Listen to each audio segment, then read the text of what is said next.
नमस्कार, news point में आपका स्वागत है। मैं हूं राजीव और हमारे साथ जुड़े हुए हैं वरिष्ठ पत्रकार मुकेश कुमार। मुकेश जी, आपका भी स्वागत है। नमस्कार। तो कोरोना के बढ़ते मामलों के साथ अब हम दुनिया के टॉप 5 देशों में शुमार हो चुके हैं और जिस तेजी के साथ मरीजों की संख्या बढ़ रही है उसके अनुसार तो यही लग रहा है कि जल्द ही हम 5वें नंबर से चौथे और चौथे से तीसरे और तीसरे से दूसरे नंबर पर पहुंच जाएंगे। फिलहाल अमेरिका, रूस, ब्रिटेन और ब्राजील हमसे आगे हैं, लेकिन ये चारों देश जनसंख्या के मामले में हमसे काफी पीछे हैं और स्वास्थ्य सुविधाओं के मामले में हमसे काफी आगे हैं। ऐसे में इन देशों से अपनी तुलना करने का कोई मतलब ही नहीं रह जाता है। खैर, इधर कोरोना के मरीजों की संख्या में लगातार इजाफा हो रहा है तो उधर अर्थव्यवस्था को गति देने के लिए जिस अनलॉक की बात प्रधानमंत्री ने की थी उसकी शुरुआत आज से हो गई है। हालांकि इसकी शुरुआत तो 1 जून से ही हो गई थी, लेकिन आज पूरी तरह से शुरुआत हो गई है। 25 मार्च से लागू अधिकतर प्रतिबंधों को सोमवार से हटा लिया गया है, यानी आज से हटा लिया गया है और सिर्फ कुछ ही प्रतिबंध बाकी रह जाएंगे। शॉपिंग मॉल, रेस्तरां, होटल और धार्मिक स्थल, इन सब पर आज से लोगों की आवाजाही शुरू हो गई है। कहीं ये संक्रमण के प्रसार के अड्डे न बन जाएं, ये सुनिश्चित करने के लिए केंद्र सरकार ने कुछ दिशा निर्देश भी जारी किए हैं। लेकिन मुकेश जी, एक सवाल जिसे लोग बार बार पूछ रहे हैं कि जब कोरोना के मरीज कम थे तब आपने सख्त लॉकडाउन लगाया और अब रोगियों की संख्या जब बढ़ रही है, लगातार हम देख रहे हैं कि इसमें इजाफा हो रहा है, तब अनलॉक फेज में हम चले गए हैं। आप क्या कहेंगे मुकेश जी? देखिए, लॉकडाउन को लेकर इस सरकार की रणनीति पूरी तरह से फेल हो गई है। जब ये कोशिश होनी चाहिए थी कि कम से कम एरिया को लॉकडाउन करके कंटेन किया जाए कोरोना वायरस को, तब पूरे देश को एक बहुत ही डार्कोनियन, जिसको कहते हैं ना, उस तरह का लॉकडाउन लगा दिया गया। पूरा देश के बारे में सोचा नहीं गया, लाखों करोड़ों मजदूरों के बारे में नहीं सोचा गया और उद्योग धंधों के बारे में नहीं सोचा गया। और फिर अब देखिए, राहुल गांधी ने जो ट्वीट किया था कि 4 देशों में जब लॉकडाउन हटाया, उस समय हटाया जब कोरोना खत्म हो रहा था, फ्लैटन हो रहा था, ग्राफ नीचे जा रहा था। हमारे यहाँ ग्राफ पिछले 1 हफ्ते में 50,000 केसेस हुए हैं। मामूली बात नहीं है, 50,000 केसेस 1 हफ्ते में, और ये रफ्तार हर दिन बढ़ रही है।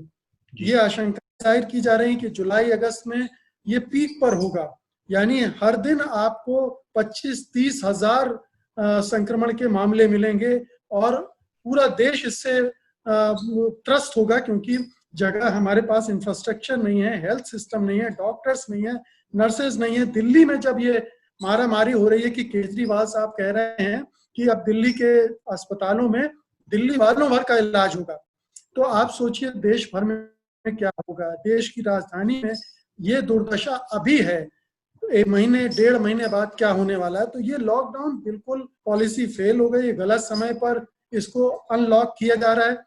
असल में मुसीबत ये गई कि अपनी गलतियों से ये आगे कुआं पीछे खाई वाली स्थिति में फंस गया। निगलते भी नहीं बन रहा है, उगलते भी नहीं बन रहा। अगर लॉकडाउन नहीं हटाते हैं तो अर्थव्यवस्था ढही जाती है, लॉकडाउन जारी रखते हैं तो और भी मुसीबतें हैं। तो ये सरकार ने जिस तरह से 4 घंटे की नोटिस पर बिना राज्य सरकारों से सलाह मशवरा किए, बिना दूसरी चीजों के बारे में सोचे विचारे, और हमारे प्रधानमंत्री तो सरप्राइज घोषणा करने के उस्ताद हैं। 8 बजे आके नोटबंदी घोषित कर देते हैं। वही इन्होंने इस मामले में भी किया और उसके नतीजे अब पूरा देश भुगत रहा है, भुगतना पड़ेगा उसे, क्योंकि बिना किसी तैयारी के जब तरह के फैसले लिए जाते हैं तो वही हो रहा है। और आने वाले 3-4 महीने बहुत दुखदायी होने वाले हैं देश के लिए, हम सब के लिए, क्योंकि घर से निकलना अब लगभग असंभव होता जाएगा। बड़े पैमाने पर लोग जो जो बचे हुए हैं, अब उनकी बारी आने वाली है। जी जी मुकेश जी, आपको याद होगा मुकेश जी कि कोरोना की चेन को तोड़ने की बात कहकर ही मोदी जी ने लॉकडाउन किया था, लेकिन पहले से लेकर 5वें लॉकडाउन तक कोरोना वायरस की चेन तो नहीं टूटी, मगर उसकी कड़ियां जो हैं एक दूसरे से जुड़ती गई, बढ़ती गई और फैलती चली गई। और अब जब 3 महीने बाद लोगों को रेस्तरां या धार्मिक स्थल आने जाने की छूट दे दी गई है, तब बीमारी का खतरा और कितना बढ़ेगा, जैसी की बात आप भी बोल रहे हैं, इसकी कल्पना करना हमें कठिन नहीं लग रहा है। सरकार ने नियम बना जी 21 दिन मांगे थे प्रधानमंत्री ने, 21 दिन मांगे थे कि मुझे 21 दिन दे दीजिए। 18 दिन महाभारत था, मैं 21 दिन में इस महाभारत में कोरोना को निपटा दूंगा। तो कोरोना वायरस एक ऐसी चीज है जो अपने सामने किसी अहंकार को टिकने नहीं देता। जिसने भी अहंकार दिखाया, बोरिस जॉनसन ने दिखाया, ट्रंप ने दिखाया, जहां जहां के नेताओं ने ये अहंकार दिखाया कि मैं कोरोना को निपटा दूंगा, वो निपट गए अच्छे से। एक्सपर्ट से बातचीत नहीं की, दूसरे देशों के अनुभव का इस्तेमाल नहीं किया। चीन ने क्या किया, कोरिया ने क्या किया, जापान ने क्या किया, सिंगापुर ने क्या किया, इन देशों ने किस तरह से उसको हैंडल किया है, इसके बारे में तो अपनी बहादुरी दिखाने के लिए उन्होंने अचानक लॉकडाउन किया और उसके नतीजे हम भुगत रहे हैं। जी जी, लेकिन इधर सरकार ने कुछ नियम बना करके मुकेश जी, हम सब अपनी रक्षा खुद करें इसकी जिम्मेदारी भी हम पे ही थोप दी है, जैसा कि जो कि गाइडलाइंस अपने सामने है उसको देख करके कहा जा रहा है। और शायद ये नियम हम भारतीयों के लिए आत्मरक्षक और आत्मनिर्भर बनने का नया पाठ की तरह है, और आत्मनिर्भर भारत की नई तरकीब शायद इसी से खोजी जाएगी। मुकेश जी, ऐसा लग रहा है, क्या कहेंगे आप? क्या देश को एक महामारी में झोंक कर देश आत्मनिर्भर बनेगा, या अब मोदी सरकार की नजर आगामी विधानसभा और राज्यसभा चुनावों पर जा टिकी है जिसके लिए अनलॉक ज्यादा जरूरी था, या देश में बड़े उद्योगपतियों का दबाव काम कर रहा है? क्या है पूरा मामला और क्या कहेंगे इस पे आप मुकेश जी? ये बहुत बड़ा मजाक है आत्मनिर्भरता। आत्मनिर्भरता की नीति यानी आप नेहरू युग में लौटने की तैयारी कर रहे हैं। सबसे पहले नेहरू ने आत्मनिर्भरता की बात की थी इस देश की, आज 6 साल बाद उनको आत्मनिर्भरता की याद आ रही। लेकिन जो विषय आपने उठाया है, पहले उस पर बात करता हूं कि ये सरकार पूरे अधिकार अपने पास रखी हुई थी। शुरू में राज्यों से बातचीत नहीं कर रही थी, राज्यों के अधिकारों को हड़प रही थी, राज्यों के फैसले खुद ले रही थी, राज्यों को मदद नहीं कर रही थी। और जैसे जैसे इसके हाथ से मामला निकलता गया, इसने राज्यों पर जिम्मेदारी डालना शुरू कर दी कि अब तुम भुगतो, हमने तो जो बिगाड़ना था बिगाड़ दिया, अब तुम भुगतो, और इसके जो राजनीतिक नतीजे भी हैं वो भी तुम्हें भुगतो। अब उसके आगे जाकर इसने भारतीय नागरिकों पर भी जिम्मेदारी डाल दी कि अब सरकार का कोई रोल नहीं है, तुम सावधानी बरतो, सावधानी बरतोगे तो जियोगे और नहीं तो मरोगे। तो ये सरकार का ये बड़ी ही बेशर्मी है, और मैं कहूंगा कि ये एक तरह की दगेबाजी है भारतीय जनता के साथ। भारतीय व्यवस्था को न समझते हुए उसने लगातार ये कोशिश की। अब ये टोपी ट्रांसफर जो शब्द हम लोग इस्तेमाल करते हैं ना, कि आप अपनी टोपी आपके साथ रख दी है, मतलब हद हो गई कि आप एक के बाद एक नए, और उनमें कई बहुत ही कंफ्लिक्टिंग सर्कुलर थे। आप एक आदेश देते थे, फिर उसको बदलते थे, फिर उसको बदलते थे। तो बड़ी अनिश्चितता और बड़ी ही अराजकता फैला दी उसने, और उसका नतीजा हम भुगत रहे हैं कि राज्य सरकार अब कंगाल हो गए। उनके पास पैसे नहीं है कि वो कैसे इस सिस्टम को आगे बढ़ाएंगे, कैसे वो अपने यहाँ कोरोना को कंट्रोल करेंगे, उनके मरीजों के इलाज करेंगे, क्योंकि हम जानते हैं कि हेल्थ सिस्टम तो पूरा कोलैप्स कर गया है। पिछले 30-40 सालों में हमने पैसा डाला ही नहीं। तो अब बड़ी बुरी स्थिति है। ये आत्मनिर्भरता का जो जुमला है, मैं इसे जुमला कहूंगा, कि प्रधानमंत्री जब कुछ चीज नहीं संभलती तो एक नया जुमला लाकर लोगों का ध्यान बटा देते हैं कि अब आप इससे खेलो कुछ दिन, फिर तब तक मैं कोई दूसरा जुमला आपको दूंगा खेलने की। जी जी जी, लेकिन इधर अनलॉक से मुकेश जी, जब कारखाने और कारोबार सब खुल जाएंगे तो कामगारों की डिमांड भी बढ़ेगी, हम सब जानते हैं। लेकिन कामगार जो हैं वो लौट चुके हैं, लॉकडाउन के बाद ही बेरोजगार होकर लाखों प्रवासी जो हैं वो किसी भी तरह अपने गांव और घर पहुंच गए हैं। इस रिवर्स माइग्रेशन के कारण एक ओर शहरों में कामगारों की कमी अब सताएगी, तो दूसरी तरफ गाँवों में उसके लिए रोजगार की व्यवस्था करना एक बड़ी चुनौती होगी। इसमें मनरेगा सरकार का सहारा बन सकता है। आपको याद होगा कि यूपीए सरकार द्वारा लाई गई इस योजना की एनडीए सरकार ने शुरू से ही खूब आलोचना की थी।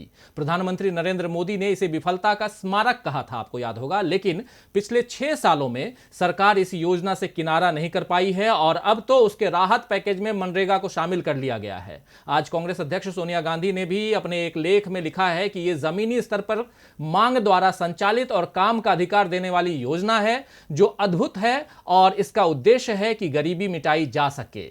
उन्होंने, यानी कि सोनिया गांधी ने मोदी जी को सलाह दी है कि ये भारतीय जनता पार्टी बनाम कांग्रेस का मुद्दा नहीं है। भारत की जनता की मदद करने के लिए मनरेगा का इस्तेमाल करिए। प्रवासी मजदूरों के घर लौटने के संदर्भ में सोनिया गांधी ने लिखा है कि आज निराश मजदूर और कामगार अलग अलग शहरों से लौट रहे हैं। ऐसे में अब मनरेगा की जरूरत ज्यादा है, और सबसे ज्यादा उन्हें जॉब कार्ड दिया जाए। जिस पंचायती राज को सशक्त बनाने के लिए राजीव गांधी ने संघर्ष किया था, आज मनरेगा को लागू करने में मुख्य भूमिका उन्हीं पंचायतों की होनी चाहिए। तो मुकेश जी, क्या कहेंगे आप? क्या सरकार अब मनरेगा को राजनीति नहीं बल्कि राहत का विषय बनाएगी? मनरेगा के अलावा, और मनरेगा में बहुत सारी खामियां हैं, लेकिन ये देखिए कि उसने पिछले 2005 से और 2020 तक करोड़ों मजदूर, करोड़ों ऐसे लोगों के हाथ में पैसे रखे हैं, नए एसेट बने हैं, काम का एक जरिया निकला है। रूरल एरिया में जो पैसा जाना चाहिए, डिमांड जहां से पैदा होना चाहिए, वो काम किया है। तो एक बहुत बड़ा रोल है गरीबी से लोगों को निकालने में और लोगों को गरीबी में जाने से रोकने में। इस चीज को समझे बिना जो अनभिज्ञता और अनपढ़ता का मुजाहरा हमारे प्रधानमंत्री ने पाला था, आज उनको एहसास हो रहा होगा, उनकी सरकार को एहसास हो रहा होगा, लेकिन ये पब्लिकली इसको एक्सेप्ट नहीं करेंगे, क्योंकि ये बहुत बड़ी राजनीतिक डिफीट है उनकी कि आप एक योजना को जारी ही नहीं कर रहे हैं, बल्कि 40,000 करोड़ रुपए उसके मद में और बढ़ा रहे हैं। अभी निर्मला सीतारमन ने जो उसके फंड को बढ़ाया है, दरअसल अब इसके ये जो अहंकार है, ईगो है, अहम है, उसको किनारे रखकर इस योजना का बेहतर तरीके से इस्तेमाल करना चाहिए। जो सोनिया गांधी ने कहा है, पंचायतों के जरिए इसमें 100 दिन के बजाय 200 दिन काम उपलब्ध कराया जाना चाहिए। इसका जो मिनिमम वेज है उसको बढ़ाया जाना चाहिए। और ये केवल इसको इस स्कीम को इस तरह से प्रस्तुत किया गया जैसे ये भीख में पैसा बांटा जा रहा हो, लेकिन ये बहुत महत्वपूर्ण योजना है। जैसा आपने कहा कि मांग से संचालित योजना है। अगर आपने पैसे खर्च किए हैं तो घूम कर अर्थव्यवस्था में आ रहा है, मांग जनरेट हो रही है, जिसकी वजह भूल रहे हैं। तो ये कम नासमझी है। आर्थिक मामलों की समझ इस सरकार में किसी को पास नहीं है। प्रधानमंत्री को तो खैर छोड़ दीजिए, वो उनकी डिग्री क्या है उस पर हम अभी बात नहीं करते हैं, लेकिन ये पूरी सरकार में कोई आदमी नहीं है। और जितने आर्थिक विशेषज्ञ अच्छे आए उनको एक एक करके रुखसत होना पड़ा, क्योंकि यहाँ जिद्दी लोग बैठे हैं, उनको लगता है उन्हीं के पास सारी अकल है। तो इस वजह से ये पूरा बिगड़ा है। लेकिन मनरेगा बहुत बड़ी और बहुत महत्वपूर्ण स्कीम है, इसकी पूरी दुनिया भर में प्रशंसा हुई है। इसे स्वीकार करना चाहिए, इसमें कमियां हैं उसको दूर किया जाना चाहिए। उसको एक स्कीम बार बार लगातार वर्षों में इवॉल्व करती है, सुधरती है, कोई खामियां नजर आती हैं तो उसको दुरुस्त किया जाता है, उसको करना चाहिए। 2005 में जो थी वो आज नहीं है, लेकिन ये लगातार इसको इस्तेमाल करके और जनहित में, खासतौर से इस संकट के समय, उसका बेहतर तरीके से इस्तेमाल होना चाहिए। इसमें कहीं किसी तरह का संकोच नहीं होना चाहिए सरकार के स्तर पर। जी मुकेश जी, तो देश ने बीते 3 महीनों में प्रवासी मजदूरों की दर्द भरी तस्वीरें देखी और अब उन पर राजनीति की तस्वीरें देखने को मिलेंगी, शायद ऐसा ही लग रहा है। क्योंकि राजनीतिक दल बेशक मजदूरों को अपनी राजनीति का हिस्सा बनाएं, लेकिन इसमें केवल अपना फायदा नहीं बल्कि उनका फायदा भी सबसे ऊपर होना चाहिए, ये भी देखना चाहिए। मनरेगा जैसी और कौन सी योजनाओं से गरीबों को सीधे आर्थिक मदद मिल सकती है और कैसे उनकी मेहनत को सही सम्मान मिल सकता है, ये सरकार को सोचना होगा। तभी मजदूरों का आत्मसम्मान बचेगा और आत्मनिर्भर भारत बन सकेगा। तो मुकेश जी, चर्चा के लिए आपने वक्त निकाला, इसके लिए बहुत बहुत धन्यवाद। और दोस्तों, साथियों, शुभचिंतकों, आपने इस चर्चा को बहुत ही ध्यान से सुना, इसके लिए आप सभी को बहुत बहुत शुक्रिया, तहे दिल से शुक्रिया अदा करता हूं आप सभी का। और आप सभी से एक आग्रह, एक गुजारिश हमेशा करता हूं, आज भी कर रहा हूं कि इस वीडियो को अगर आपको पसंद आया, ये वीडियो अगर आपको पसंद आया तो इसे शेयर करना ना भूलें। और जिन साथियों ने अभी तक हमारे चैनल को सब्सक्राइब नहीं किया है तो कृपया इसे सब्सक्राइब भी करें और जुड़े रहिए हमारे साथ और देखते रहिए DV लाइव।